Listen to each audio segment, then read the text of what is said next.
আসসালামু আলাইকুম। আজকের প্রথম এমসিকিউ এর সঠিক উত্তর কমেন্টে লিখুন। ১. সমনের পরিবর্তে অতিরিক্ত হিসেবে গ্রেফতারি পরোয়ানা প্রদান করা যায় নিচের কোন ধারায়? ক. ফৌজদারি কার্যবিধি ৮৭ ধারা। খ. ফৌজদারি কার্যবিধি ৮৮ ধারা। গ. ফৌজদারি কার্যবিধি ৯০ ধারা। ঘ. ফৌজদারি কার্যবিধি ৯১ ধারা। সঠিক উত্তর কমেন্টসে লিখুন। ২. আদালতে হাজির হওয়ার জন্য মুচলেকা প্রদান কোন ধারায়? ক.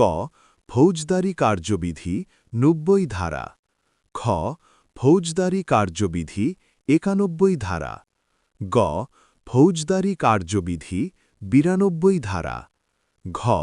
ফৌজদারি কার্যবিধি ৯৩ ধারা। সঠিক উত্তর খ. ফৌজদারি কার্যবিধি ৯১ ধারা। ৩.